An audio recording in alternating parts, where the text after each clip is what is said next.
So if you've been on this channel, then you probably already know that my go-to solution when I need affordable, fast, and intuitive motion capture is Quickmagic. It's simple. You just record a video on your phone, upload it, pick the rig you want to export the animation as, decide your settings, and just like that, you get facial, hand, and full body MoCap animation in less than 15 to 20 minutes. If you want to know exactly how to get your hands on it, I'll tell you more about it at the end of the video, but just to give you the gist, basically you get 50 seconds of MoCap animation for free every month. But the thing that I wanted to cover today was where I think most people get confused on how to use it, which is what settings should you actually use? Because there's this thing called physics optimization in a V1 and a V2 model. So which one should you use and why? There really aren't that many videos covering this topic yet, so I figured I'd show you everything I've learned about it today. And in order to figure out which one you should use, it kind of depends on what type of animation you are recording. If you're doing a dance like this where the character doesn't really do anything crazy, they're not really moving to different positions, and their feet are on the ground most of the time, then you are definitely going to want to use V1 with physics optimization set as low as possible, because those settings are the best at capturing pelvis and hip movements better than any other settings. And to show you, here when we use V1 with physics set to 1, you see we get clear hip and pelvis movements close to that of the original video. Now for some reason, I feel like I get better results when I use the Unreal 4 mannequin instead of the Unreal 5, but maybe it's my imagination. Anyway, if we stay on V1 and up the physics all the way,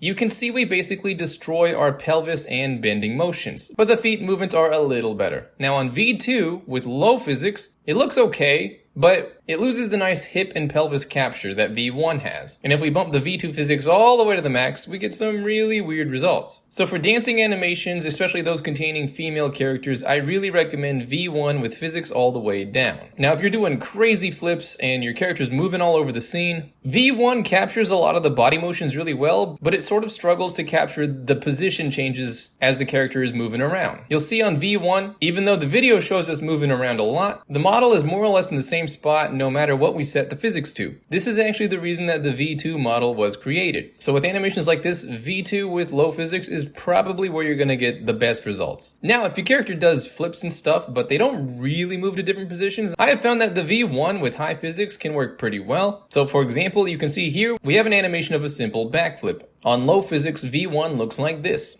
And on high physics, it looks like this. Both of which honestly came out pretty good. V2 captured the moved motion position a little bit better, but again, it loses some of the torso, hip, and pelvis rotations. And this is on both the low and high physics. So to sum it up, basically the V2 model tries to capture the actual position of the character more accurately, but it sort of sacrifices a lot of the torso, hip, and pelvis rotations in order to achieve this. Whereas V1 tries its best to stay as faithful as possible to the original animation, but it gets confused on the real actual position of the character. But to sum it up, basically, especially for dancing and female character animations, V1 and low physics is probably what you want, because that will capture the torso, hip, and pelvis rotations a lot better. In fact, I generally recommend trying V1 with low physics first for pretty much all animations, and if I'm not getting good results from that, I would try to stay on V1 and increase the physics, and if that doesn't work, I would use V2 with low physics. Pretty much under no circumstance did I find V2 with max physics ever giving me good results, so generally I recommend not using those settings if you don't have to. You almost always want low physics, V2 if V1 doesn't work. So those are the settings and situations that I recommend them for. And if you're looking at this and you're like, oh, the animation still looks funny and there's clearly some errors, don't worry, I got you covered. If you watch me in the next video, I'll show you exactly how to clean up that animation like a professional. But in the meanwhile, if you made it this far and you'd like to try this out for yourself for free and you want to get some bonus tokens for being an awesome member of my community, basically the way this works is you can sign up for free and every month you are going to get 50 tokens. Each token is basically 1 second of MoCap at 30 FPS. The only time, and I repeat, the only time you need to pay is if you just want to save time and export directly to one of those specialized rigs like UE5 or Maximo. But again, that's optional. If you know anything about 3D animation, then you probably already know that you can retarget the animations from the free rig